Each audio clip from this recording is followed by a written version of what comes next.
Bonjour chers frères et sœurs, c'est encore un grand plaisir de pouvoir m'adresser à vous ce soir à travers cette vidéo d'enseignement.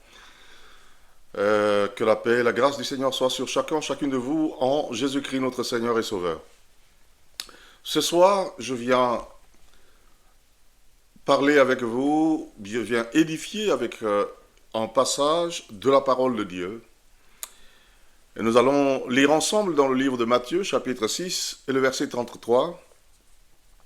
Là où le Seigneur Jésus disait ceci, il dit, cherchez premièrement le royaume de Dieu et sa justice, et toutes choses vous seront données en plus.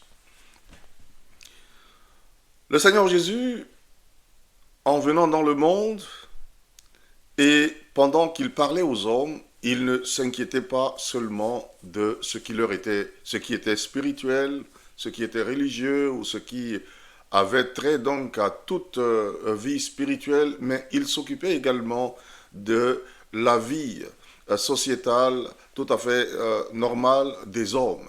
Vous verrez que le Seigneur Jésus avait multiplié des pains pour des gens qui avaient faim dans le livre de Marc. Et comme vous pouvez le constater ou vous l'avez déjà lu, lorsque les gens avaient faim, ils pensaient à les nourrir. Durant tout son temps, quand les gens étaient malades, il pensait à les guérir. Il allait de lieu en lieu, comme le dit dans le livre des Actes, il y allait de lieu en lieu, guérissant les malades, faisant du bien à beaucoup de gens, à ceux qui venaient à lui. Et ici, dans ce passage particulièrement, Jésus parlait, il voyait que les hommes, les femmes, les jeunes, les adultes, les gens avaient un certain souci de la vie. Ils étaient inquiets pour leur vie, soit aujourd'hui ou demain, ou pour tout ce dont ils pouvaient avoir besoin couramment. Et Jésus, en leur parlant, il va dire, ne vous inquiétez pas de quoi est-ce que vous allez manger demain, de quoi serez-vous vêtus, etc. Tout ça, ce sont les incroyants, ceux qui ne croient pas au Dieu qui a tout créé, le Dieu de la providence, le Dieu qui pourvoit tout, le Dieu tout suffisant. Ce sont ceux qui ne croient pas en lui qui ont lieu de s'inquiéter pour ces choses. Mais pour vous qui croyez, pour vous qui connaissez Dieu, pour vous qui croyez en sa grandeur, en sa toute-puissance, vous croyez en sa toute-suffisance, vous croyez en lui en tant que Dieu créateur. Il dit, vous n'avez pas à vous inquiéter de ces choses parce qu'il prend soin de vous.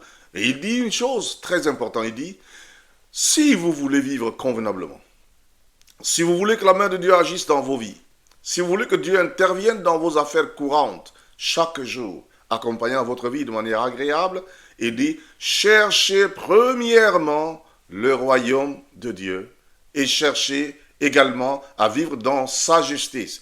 Il dit alors, du moment où ces deux choses sont donc déjà acquises, il dit, toutes les autres choses vous seront données par-dessus cela. Mais alors, qu'allons-nous comprendre par chercher premièrement le royaume de Dieu ou chercher la justice de Dieu?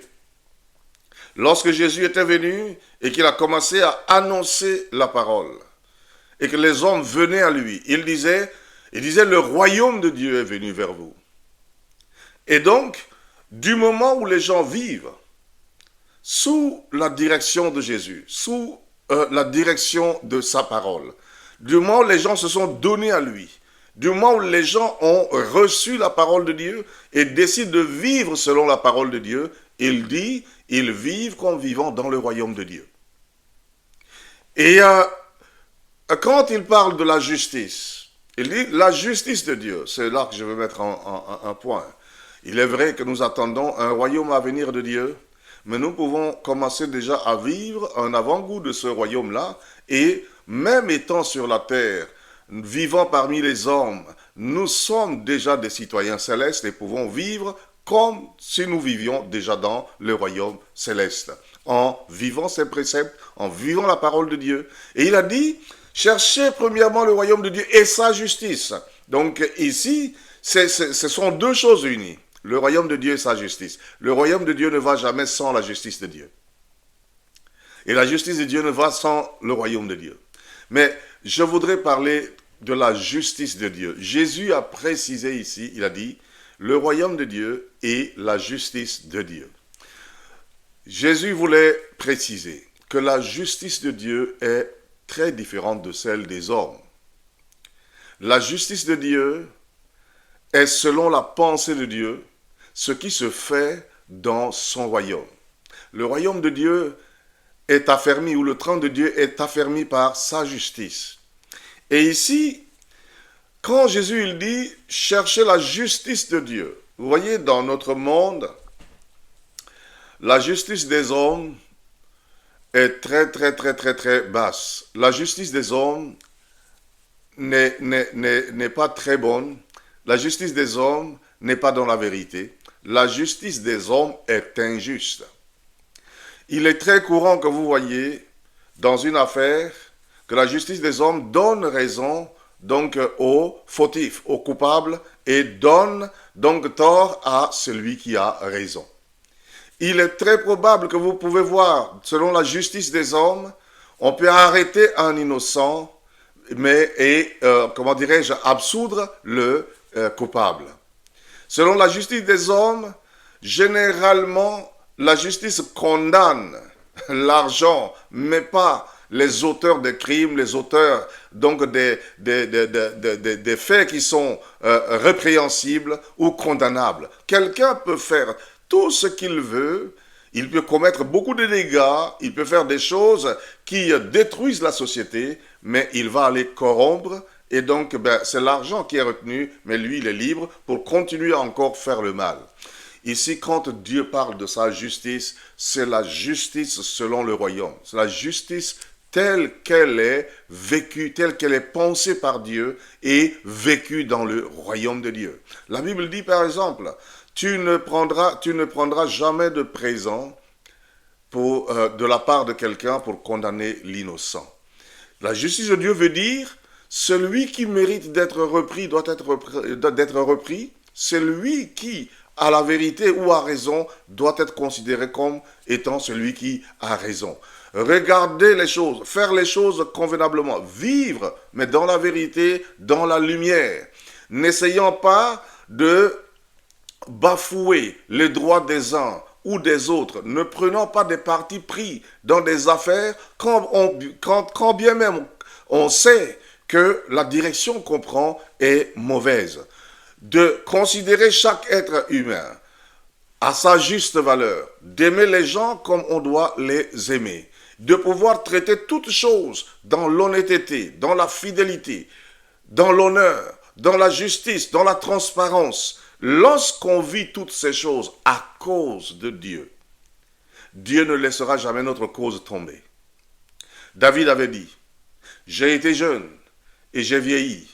Dans Psaume 37, 25, il dit, mais je n'ai jamais vu le juste selon Dieu mendier son pain, ni sa descendance dans la rue en train de mendier son pain. Il dit, je n'ai jamais vu le juste abandonné de Dieu. Le problème que nous avons souvent est que nous vivons dans la justice des hommes, pensant vivre dans la justice de Dieu. Nous faisons la justice comme les hommes, les inconvertis, les gens qui ne craignent pas Dieu font. Mais à nous qui sommes enfants de Dieu, si nous voulons vivre continuellement l'abondance de la grâce de Dieu, vivons selon le royaume, les principes du royaume de Dieu, selon la justice du royaume de Dieu. Je vous prendrai pour exemple. Quand Jésus disait, quand ton ennemi a faim, donne-lui à manger. Il dit, vous avez dit, œil pour œil, dent pour dent, celui qui m'a fait du mal, je lui rends le mal, celui qui m'a fait du bien, je lui rends le bien. Jésus, il a dit, non, ça ne sera pas comme ça. Parce que si vous agissez ainsi, c'est que vous suivez les principes des hommes. Mais selon moi, il faut plutôt pardonner ceux qui vous font du mal, bénissez même ceux qui vous maudissent. C'est la justice de Dieu. Parce que vous savez que ce qu'ils font, ils le font parce qu'ils ne le savent pas. Alors, vivons dans la justice de Dieu. La parole de Dieu déclare quelque part, il dit, la justice de l'homme le délivre du malheur. Et donc, bien-aimés frères et sœurs, je voudrais appeler chacune de nous à vivre la parole, à vivre la justice de Dieu, à vivre sur la terre comme vivant dans le royaume de Dieu. À partir de ce moment-là, le manger, le boire, le vêtir, les maisons, les voitures, tout ce dont nous avons besoin ne constituerait en aucun cas une difficulté quelconque, parce que l'Éternel pourvoira à tous nos besoins. Alléluia, avec richesse et avec gloire. Et c'est pour cela que nous sommes appelés à vivre pour lui, à vivre ses préceptes à lui, et non à vivre selon ce monde. Je peux, par exemple, porter la commission. Je pourrais ne pas avoir mangé, par exemple chez moi, durant toute la journée, si je vais quelque part et que quelqu'un me commissionne en disant, prends 300 euros, prends 400 euros et va le remettre à telle personne, je dois aller et le faire de manière intègre. Je ne dis pas parce que j'ai faim, alors je vais voler une partie pour manger. C'est la justice de Dieu, l'honnêteté. La parole de Dieu dit, si vous n'êtes pas, n'est-ce pas, honnête avec les biens d'autrui, qui vous en donnera les vôtres?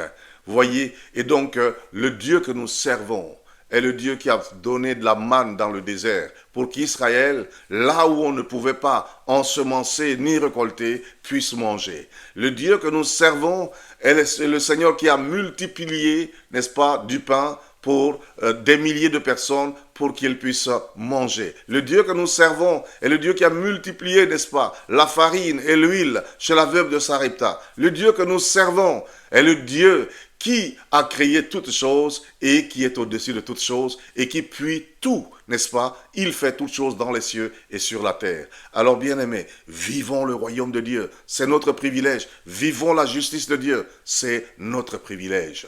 Que le Seigneur vous bénisse. Quand je me mets à le louer, j'ai un transport de joie. Quand j'invoque son nom, je sens qu'il vit en moi. Quand je me mets à l'adorer, je vois le ciel ouvert, les écluses des cieux l'hiver, sûrement des fraîches ondées. Quand je me mets à le louer, j'ai un transport de joie. Quand j'invoque son nom, je sens qu'il vit en moi. Quand je me mets à l'adorer, je vois le ciel ouvert, les écluses des cieux l'hiver, sûrement des fraîches ondées.